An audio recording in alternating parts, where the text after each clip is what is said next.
परमेश्वर के दैनिक वचन।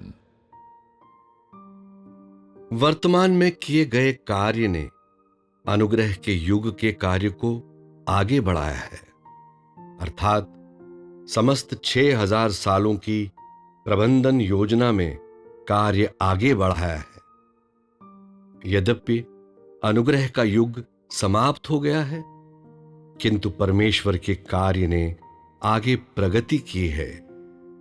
मैं क्यों बार बार कहता हूं कि कार्य का यह चरण अनुग्रह के युग और व्यवस्था के युग पर आधारित है।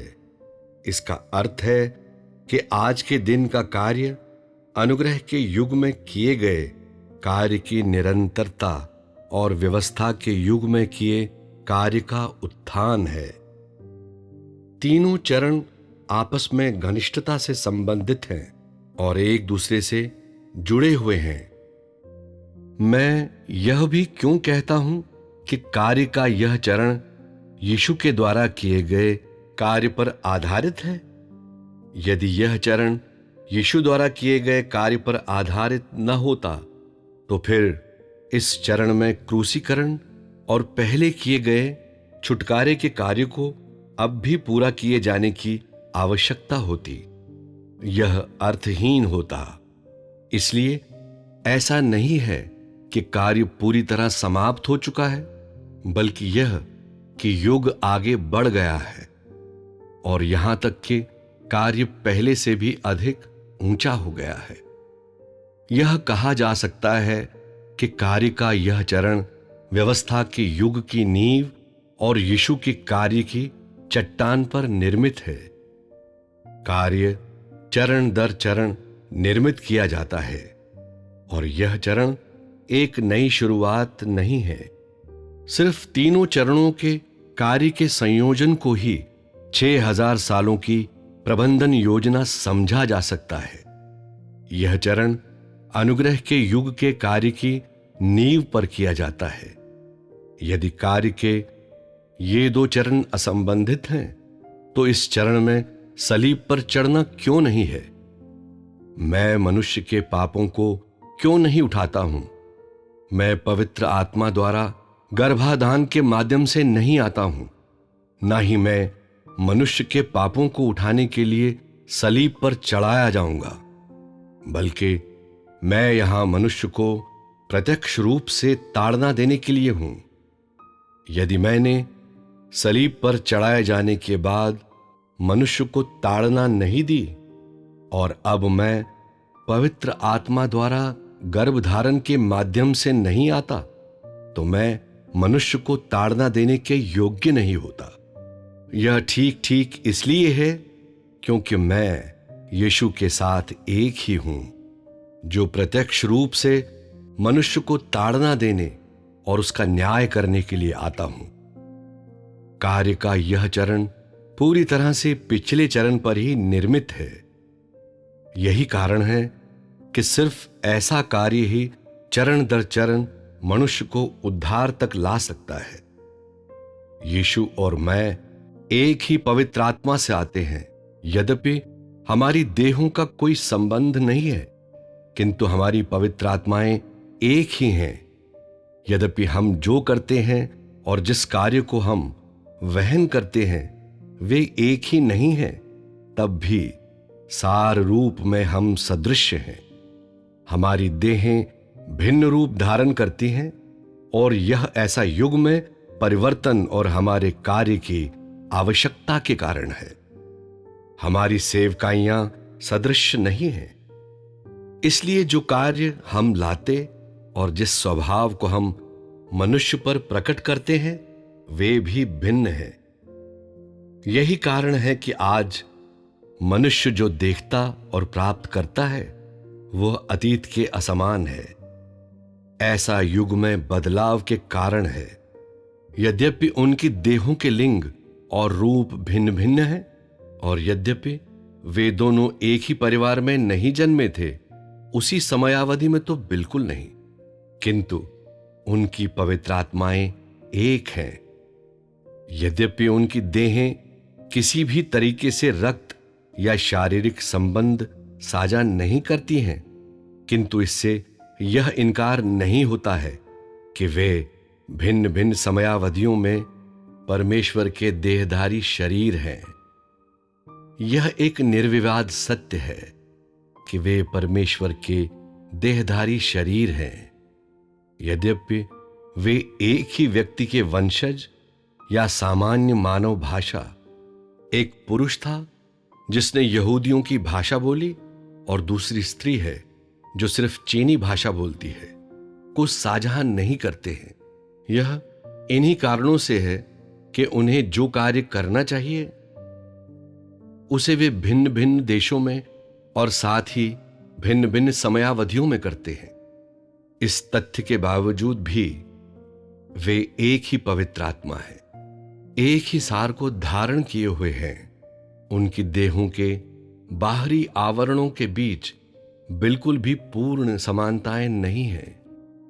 वे मात्र एक ही मानव जाति को साझा करते हैं, परंतु उनकी देहों का प्रकटन और जन्म सदृश्य नहीं है।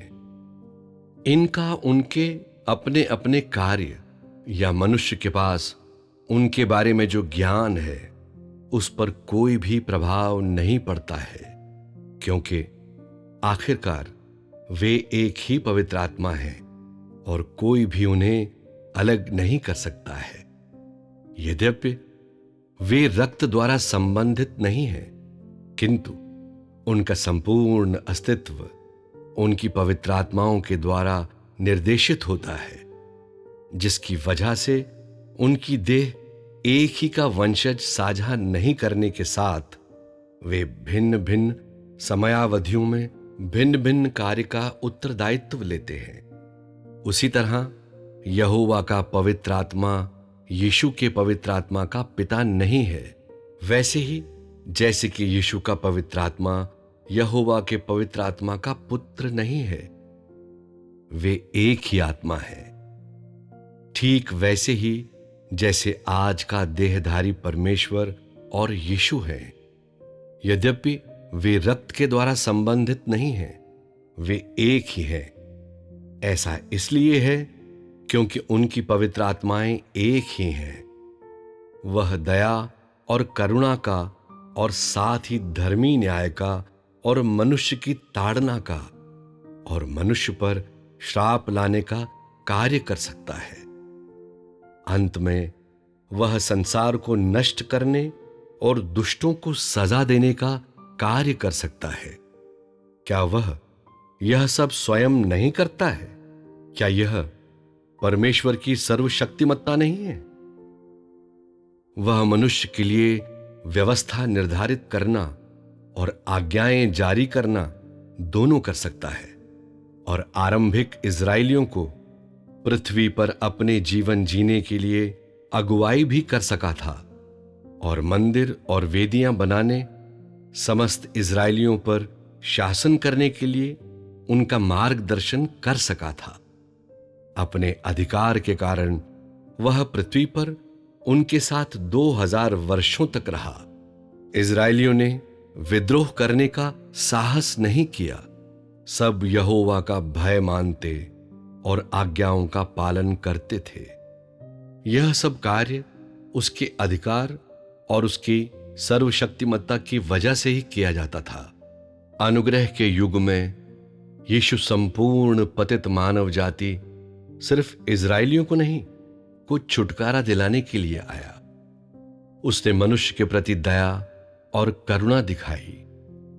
मनुष्य ने अनुग्रह के युग में जिस यीशु को देखा वह करुणा से भरा हुआ और हमेशा ही प्रेममय था, क्योंकि वह मनुष्य को पाप से मुक्त कराने के लिए आया था। जब तक उसके सूली पर चढ़ने ने मानव जाति को वास्तव में पाप से मुक्त नहीं कर दिया, तब तक वह मनुष्य के पाप माफ कर सकता था। उस समय के दौरान परमेश्वर मनुष्य के सामने दया और करुणा के साथ प्रकट हुआ, अर्थात वह मनुष्य के लिए एक पाप बलि बना और मनुष्य के पापों के लिए सलीब पर चढ़ाया गया, ताकि उन्हें हमेशा के लिए माफ कर दिया जाए। वह दयालु, करुणामय, सहनीय और प्रेममय था। और वे सब जिन्होंने अनुग्रह के युग में यीशु का अनुसरण किया था, उन्होंने भी सारी चीजों में सहनीय और प्रेममय बनने की इच्छा की। उन्होंने सभी कष्ट सहे और यहां तक कि यदि पीटे गए, शाप दिए गए या पत्थर मारे गए तो भी लड़ाई नहीं की। परंतु इस अंतिम चरण में ऐसा नहीं है। बहुत कुछ जैसा कि यीशु का और यहोवा का कार्य सदृश नहीं था, यद्यपि उनकी पवित्र आत्माएं एक ही थीं। यहोवा का कार्य युग का अंत करना नहीं था, बल्कि इसकी अगुवाई करना और पृथ्वी पर मानव जाति का सूत्रपात करना था। हालांकि अब कार्य अन्य जाति के राष्ट्रों में गहराई से भ्रष्ट मनुष्यों को जीतना और न केवल चीन के परिवार की बल्कि समस्त विश्व की अगुवाई करना है।